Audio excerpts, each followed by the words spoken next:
Yeah. Yeah, Bobby, I'm wondering like, so my mentor Sukhjit Singh always say, if you want to do networking, don't do just networking, do the authentic networking. And this is the term you also use in your book. And I was curious, I was so much fascinated that you also use the authentic networking. Then what are your thoughts? Like, what is authentic networking? Well, authenticity, is basically a genuine desire to better yourself, to help. It comes from the genuine desire of doing something positive for yourself or for other people. That's where authenticity comes from. It's being real. It's being human. It's being rooted in your values. And the opposite of inauthenticity would be faking, like fake it till you make it. People who are not being themselves, people who are trying to drive home. So, for example, even salesy people are trying to sell without actually investing in the relationship. So, if you want to be an authentic, because there are networkers out there who are hustling and they give out cards like crazy, and they talk a lot but they don't listen. And I mean, they do network and they probably get 50 to 100 cards in a meeting. But the question is, are they memorable? Are they someone that people want to keep talking to, or are most people that they gave the card to and shove their card in their face think, yeah, I don't want to talk to that person ever again. So being more authentic, you're more memorable, you're more trustworthy, you're more someone that people want to invest more time in, and that often that can happen in the first 5-10 minutes. Yeah. You can tell, like I can tell in the first 5 minutes whether I want to keep talking to this person or not. Otherwise, I'll politely excuse and say, okay, thanks so much, really nice meeting you, and then I'll go talk to somebody else. Then what you do to like make that network memorable? Like, is there something special you do to so they remember you in the future? Yeah, I mean, so there's a philosophy. You can either be interesting or be interested. Okay. And so what I would do is I try to be interested. So I spend time talking to them about, what are their values? What's their story? What are they all about? What are their challenges? How can I help? And in doing that, I'll end up being interesting by being interested.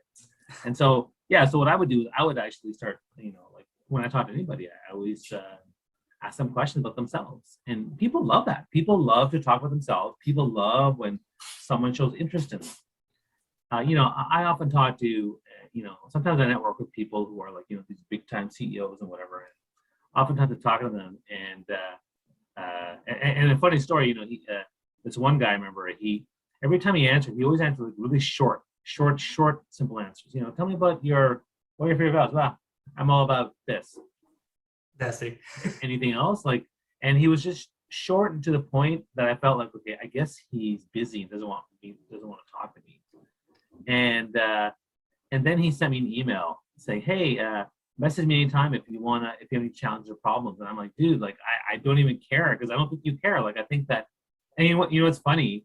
I sent him an email. I said, hey, listen, can I give you some feedback on the series of emails you're sending? Because I didn't think that they were really really helpful, because he just kept selling himself. So I just said, hey, listen, if you want to talk and I give you some feedback on all your emails, let me know.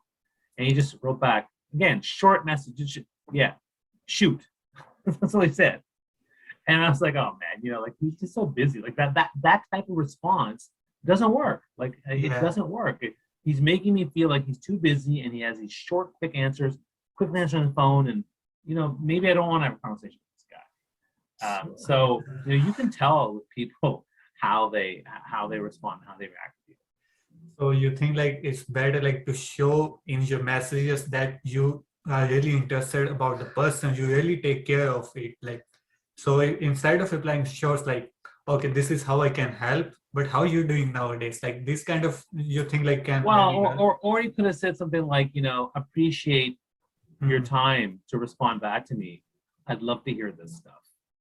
That would have made huge difference, right? So when I responded to his message, I quickly said, well, my simple take is this, and I didn't spend that much time, because I don't want to write a whole long thing. I was like, you know what? If you don't want to have a call or you don't want to talk about this, I'll give you a one-liner, which is, I just basically said your emails are all selling and not sharing value, and you can't expect people to respond to you if you send 3 emails in a week where you don't even, invest in them and provide value. That's all I said. And did I hear from him again? No, he doesn't want to get into this. So that's fine. Yeah. Move on.